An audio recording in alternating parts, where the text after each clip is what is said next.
shape great mother forms from the bread and let them rise so that the full voluptuousness of living things will be demonstrated. And then we're going to put it in the oven and transform it from wheat and flour into nourishing bread. And then we're going to, when we burn the man, we're going to break the bread and I'll share it.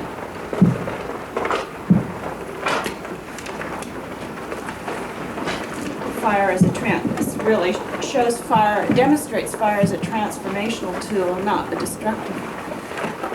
It's both, it can be both.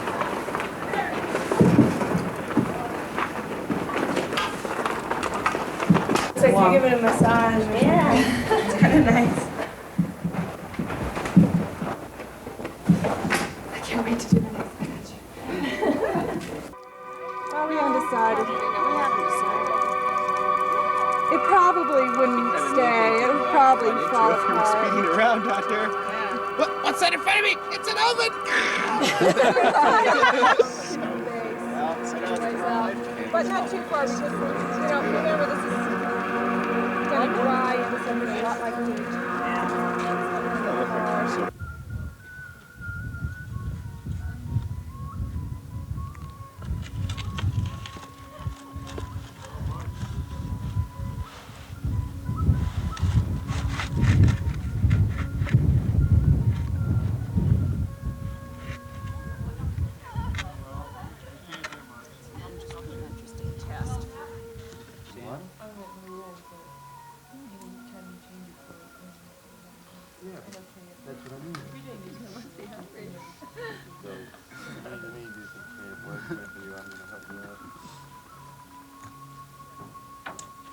That's good. Cherry jam? Plum. Plum. That's beautiful. It's not too sweet, it's just right.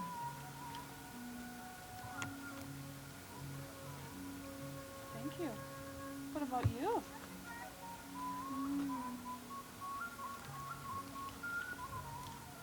Wonderful.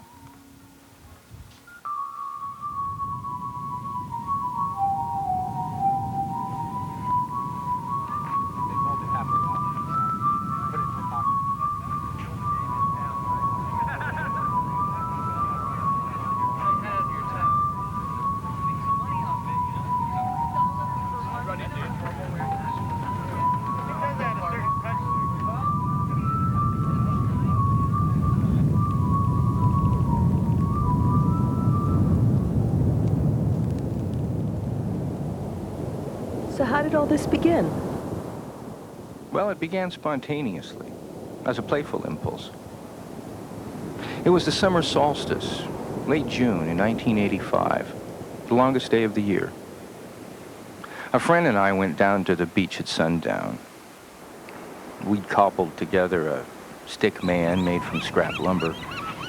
He wasn't very tall, about 8 or 10 feet, but then even someone an inch or two taller than one commands some degree of respect. 10 feet tall against a flat horizon seemed larger than life. So we soaked him in gasoline because we didn't know any better. And when he was lit, he simply incandesced. For a moment, it turned night into day.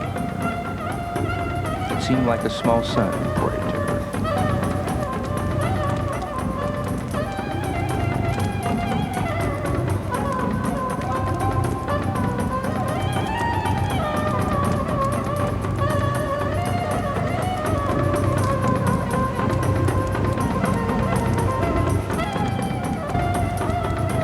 Everyone was instantly drawn to it, from all over the beach, transfixed by this fiery human form.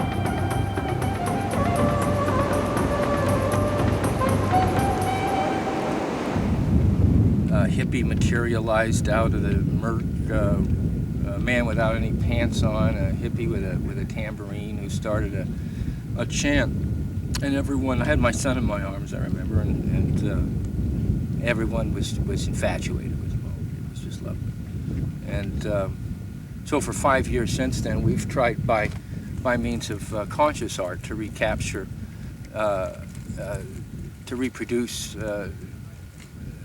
that spirit. And as we've attempted to do so, he's grown larger and more elaborate with each successive incarnation.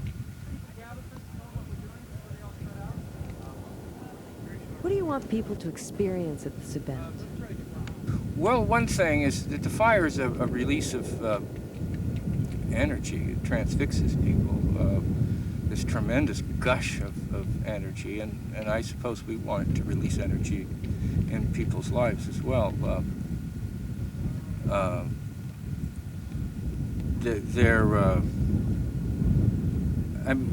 We're all burning with a slow, moist, damp sort of fire, dark fire called metabolism, and we're caught like specks in time, and so in that sense we can identify with his parish, and his life is the transit of his life is very short, but ours is only relatively longer.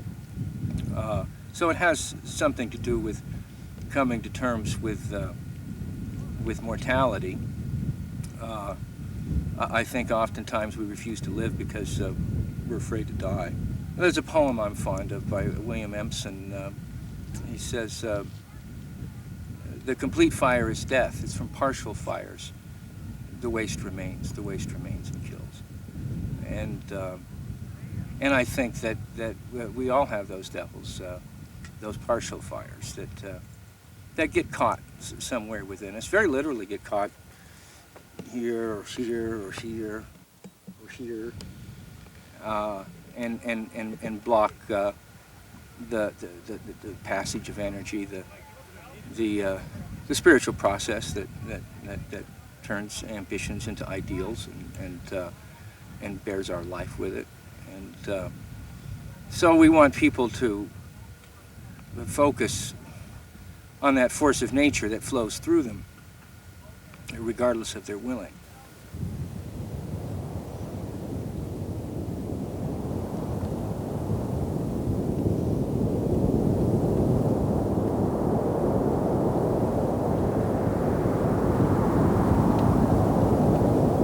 Tell me about the bread baking that's going on out here. For years, women have come to me and said, "Well, where is the burning woman?" And I really didn't have a ready. Well, I had an answer, which is true, that it's not gender specific. It's the burning man as mankind. And although one year I fashioned a great girthy penis one year, carving out of redwood. It looked like Japanese pornography. It was magnificent. It dangled between its legs, and it was absolutely absurd. It didn't work. And a friend begged it off me, and she now has it on her mantle, and is very happy with it at last report. And yet, this year we've done an interesting thing. A friend, a sculptor,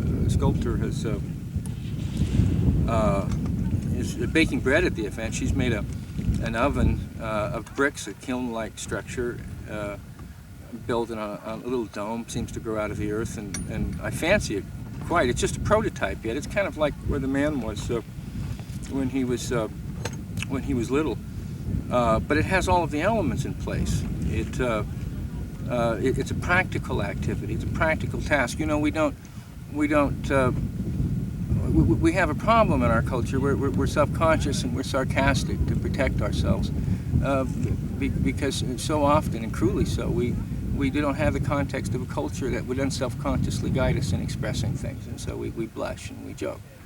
And we've invented a kind of formula here.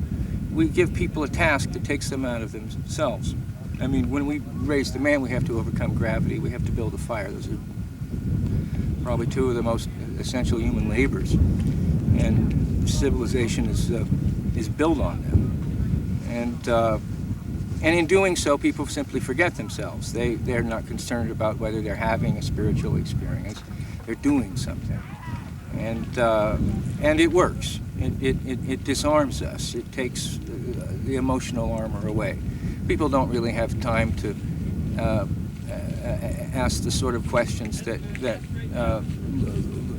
literally speaking, don't have an answer.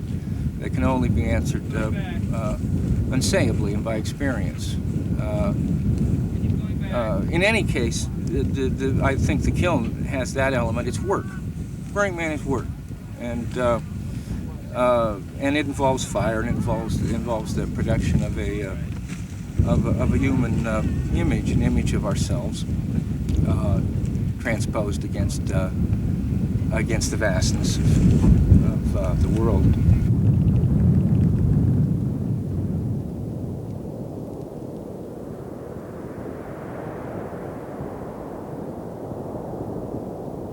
I was struck when she proposed it, when I saw where it led, because I recalled years ago I read a monograph by, it was in a book by Eric Erickson, in which I think it's been confirmed recently, cross-culturally. They studied children's play, and they'd give them some neutral play object, and they would let them play unmolested and recorded the result, and the result was, in fact, that the boys would tend to build towers and knock them down, and which is a fair simile for the essential activity involved here. And the girls would build ring shelters and sit within them and play with dolls and that's really rather like the bread kiln and the process whereby they take these bodies out and people eat them. So we're both activities. The man himself is a kind of play, but a serious play, because children play for a serious purpose.